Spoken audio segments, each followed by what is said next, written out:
तो आप सभी का स्वागत है सोलो लेवलिंग स्पेशल सीरीज में। तो आज के एपिसोड में हम बात करने वाले संग जिनबू के टॉप 10 स्ट्रॉन्गेस्ट शैडो के बारे में। और जिन्होंने मानवा रीड नहीं किया है वो ये सुनने के बाद बोल रहे हैं अबे ये शैडो क्या है भाई, लेकिन टेंशन क्यों ले रहे हो, मैं तुम्हें बताता हूँ ना मैं यहाँ पर क्यों। तो जैसा कि तुम्हें पता है हमारा सनबू जो कि ई रैंक हंटर है वो आगे जाकर बहुत ज्यादा पावरफुल बनने वाला है, ऐसा ही बोल सकते हो वर्ल्ड का स्ट्रॉन्गेस्ट हंटर। और जब जिनबू थोड़ा पावरफुल हो जाता है उस टाइम पर उसे मिलती है एक न्यू पावर जिसका नाम है नेक्रोमेंसी, शायद नेक्रोमेंसर। और हाँ, इसी पावर के हाईएस्ट रैंक को बोला जाता है शैडो मोनार्क। और यहाँ पर शैडो मोनार्क कौन है, हमारा संग जिनबू। और जब जिनबू नेक्रोमेंसर की पावर पोजेस कर लेता है तो उसके बाद उसे मिलती है एक एबिलिटी, और वो एबिलिटी क्या है मैं बताता हूँ। उस एबिलिटी से तुम किसी के भी शैडो को अपनी आर्मी में शामिल कर सकते हो। और पूरे सीरीज में शैडो मोनार्क की जितनी बैटल हुई है उन बैटल में शैडो आर्मी ने जिनबू को बहुत ज्यादा साथ दिया है। और तुम ऐसा ही बोल सकते हो अगर शैडो आर्मी नहीं होती तो जिनबू की जो फाइनल बैटल होने वाली है वो बैटल जिनबू हार जाता। और तुम्हें एक बात बता दूं, जिनबू की जो शैडो आर्मी है उसमें टोटल 10 मिलियन शैडो है। इससे तुम समझ सकते हो उसकी आर्मी कितनी ज्यादा पावरफुल होगी। और उन्हीं 10 मिलियन में से आज हम देखने वाले टॉप 10 स्ट्रॉन्गेस्ट शैडो को, लेकिन बिल्कुल हंटर की तरह इन शैडो को भी रैंक किया गया है। इसलिए पहले मैं तुम्हें बताता हूँ शैडो की रैंकिंग, उसके बाद हम जाएंगे टॉप 10 स्ट्रॉन्गेस्ट शैडो के ऊपर।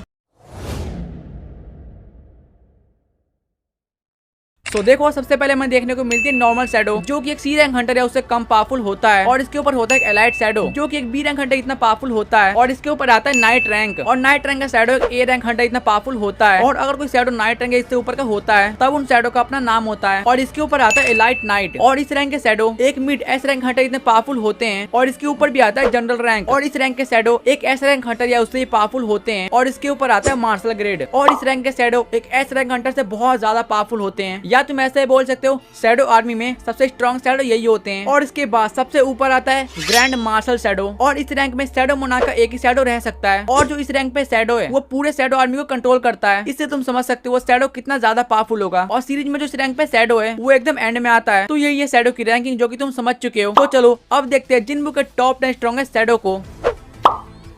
नंबर 10 पे आता है टैंक जो कि एक नाइट रैंक का शैडो है। और ये हमें तब देखने को मिलता है जब जिनबू जाता है सी रैंक डंगियन में। लेकिन जैसे ही वो सी रैंक डंगियन के अंदर जाता है हम देखते हैं वो डंगियन पूरा बदल चुका है। और अब वो डंगियन बदल चुका है रेड गेट में। और यहाँ पर रेड गेट का मतलब है ये डंगियन कम से कम ए रैंक का तो होगा। और हंटर्स को अंदर जाने के बाद पता चलता है ये डंगियन ए रैंक का है। और फिर हम यहाँ पर देखते हैं जो इस टीम को लीड कर रहा है उसका नाम है किम जुल जो की ए रैंक हंटर है। वो यहाँ पर सभी हंटर्स को ऑफर देता है और वो बोलता है देखो ये डंगियन ए रैंक का है, इसलिए जिसे अपनी जान बचानी हो मेरे साथ चलो क्योंकि मैं बहुत ज्यादा पावरफुल हूँ। लेकिन मैं सिर्फ उन्हीं को अपने टीम में लूंगा जिसकी रैंक डी से ऊपर होगी। और किम जुल के इतना बोलने के बाद ही टीम के बहुत सारे हंटर्स किम जुल की टीम में चले जाते हैं। और तुम में से कुछ लोग सोच रहे होंगे भाई ये तो किम जुल पे इतना फोकस क्यों कर रहा है, क्योंकि देखो ये बंदा आगे लिस्ट में आने वाला है। और जब बहुत सारे हंटर किम जुल के साथ चले जाते हैं तब यहाँ पर कुछ बचे हुए हंटर संग के साथ रह जाते हैं। और जब जिनबू अपनी टीम आगे लेके बढ़ ही रहता तभी हम देखते हैं उस पर अटैक कर देते हैं बहुत सारे बर्फीले भालू। और इन भालू का जो लीडर होता है वो बहुत ज्यादा पावरफुल होता है, लेकिन जिनबू उनको इजिली डिफीट कर देता है। और ये जो भालू का लीडर है यही है टैंक।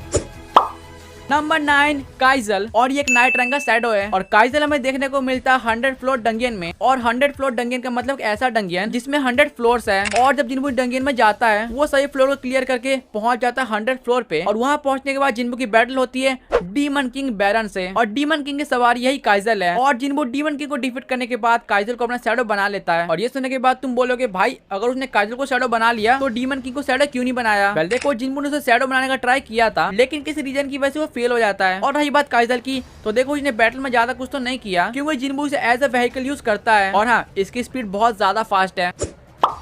नंबर 8 पाएगा जिमा जो कि एक एलाइट रैंक का शैडो है। और इसे जिनबू ने तब पकड़ा था जब जिनबू एज अ गिल्ड मास्टर अपनी फर्स्ट रेड में जाता है। और देखो ये ए रैंक डंगियन की रेड होती है।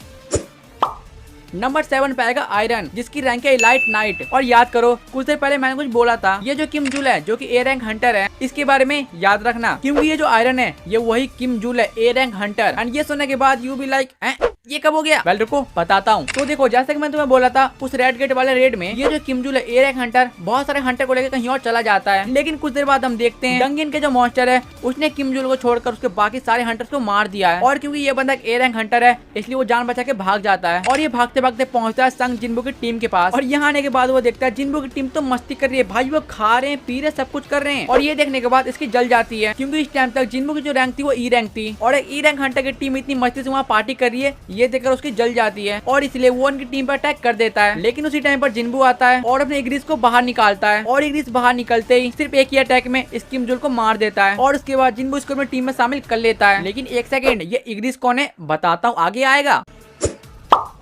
नंबर 6 टस्क, जिसकी रैंक है एलाइट नाइट। और ये जो शैडो टस्क ये एक हाई ऑर्क का लीडर है। और जब जिन्बू एक ए रैंक रेड में जाता है तब वहाँ पर इनकी बैटल होती है हाई ऑर्क से। और इन ऑर्क का लीडर होता है टस्क, जिसको डिफीट करके जिन्बू इसे अपनी टीम में शामिल कर लेता है। नंबर 5 ग्रिड, जो कि एक जनरल रैंक का शैडो है। और क्या होगा अगर मैं तुम्हें बोलूंगा ये जो बंदा ग्रिड है ये एक एस रैंक हंटर है। सरप्राइज मत हो, बताता हूँ कैसे हुआ। तो देखो, जब ये ग्रिड एक एस रैंक हंटर था, इसका नाम था वोंग डोंगसो, जो कि अमेरिका का स्ट्रॉन्गेस्ट हंटर था। स्ट्रॉन्गेस्ट नहीं, थोड़ा नीचे। और एक डंगियन रेड में जिन्बू ने इसके बड़े भाई को मार दिया था। और इसी का बदला लेने के लिए ये S rank hunter Wong Dong Jinbu से बैटल करता है। लेकिन मैं बता रहा हूँ इसकी किस्मत खराब थी, क्योंकि जिस टाइम में जिन्बू से बैटल करता है उस टाइम तक जिन्बू वर्ल्ड का स्ट्रॉन्गेस्ट हंटर बन चुका था। और तुम वर्ल्ड के स्ट्रॉन्गेस्ट हंटर को बिना बात के उंगली करोगे तो पिटोगे ही। नंबर 4 इग्रीस। और इग्रीस एक मार्शल रैंक का शैडो। और जैसे कि मैं तुम्हें पहले बोला, मार्शल रैंक का मतलब स्ट्रॉन्गेस्ट शैडो। और ये जो इग्रीस है ये जिन्बू का फर्स्ट शैडो है, क्योंकि इग्रीस को डिफीट करने के बाद ही जिन्बू को नेक्रोमेंसी की पावर मिलती है। लेकिन टेंशन मत लो, इग्रीस की बैटल एनिमे में आने वाली है। कौन से एपिसोड में? एपिसोड नंबर 10 या एपिसोड नंबर 12 में मिल जाएगी तुम्हें। नंबर 3 बेरू, एक मार्शल रैंक का शैडो है और मेरा one of the favourite shadow. और बेरू हमें देखने को मिलता है सीरीज के one of the second best arc के दौरान, जिसका नाम है जेजू आइलैंड। हाँ, ये वही आइलैंड है जो कि हमें एपिसोड नंबर 1 के स्टार्टिंग में दिखाया गया था। और ये जो बेरू है सच में बहुत ज्यादा पावरफुल है। और इसके पावर का अंदाजा तुम इससे लगा सकते हो। इसे डिफीट करने के लिए 2 कंट्री के स्ट्रॉन्गेस्ट हंटर को भेजा गया था। और इनमें कोरिया का strongest S rank Hunter, Japan के स्ट्रॉन्गेस्ट एस रैंक हंटर ये भी इसमें शामिल थे। लेकिन ये सभी एस रैंक हंटर मिल के भी इसका कुछ नहीं उखाड़ पाए। और ये हैवान बेरू जापान का स्ट्रॉन्गेस्ट हंटर गोटो रियोजो उसको सिर्फ 1 सेकंड में निपटा दिया। और एंडिंग में इसको रोकने के लिए आना पड़ा संग जिन्बू को। नंबर 2 पे आता है कामिस, जो कि एक मार्शल रैंक का शैडो था। हाँ था, क्योंकि ये जो शैडो सिर्फ कुछ ही मिनटों के लिए संघ की आर्मी में शामिल हुआ था। क्योंकि ये जो कामिस एक बहुत बड़ा ड्रैगन है जो कि बहुत सालों पहले ही मर चुका था, लेकिन उसके हड्डियों को हंटर्स ने बचा के रखा हुआ था। और जिन्बू इन हड्डियों में से शैडो को निकालता है। लेकिन जैसे कि मैंने तुम्हें बताया, ये जो ड्रैगन है बहुत सालों पहले ही मर चुका है, सिर्फ इसलिए ज्यादा देर तक नहीं टिक पाता। लेकिन अगर ये जिन्बू की आर्मी में शामिल होता तो ये बहुत पावरफुल होता, और सिर्फ इसलिए ये नंबर 2 पे है।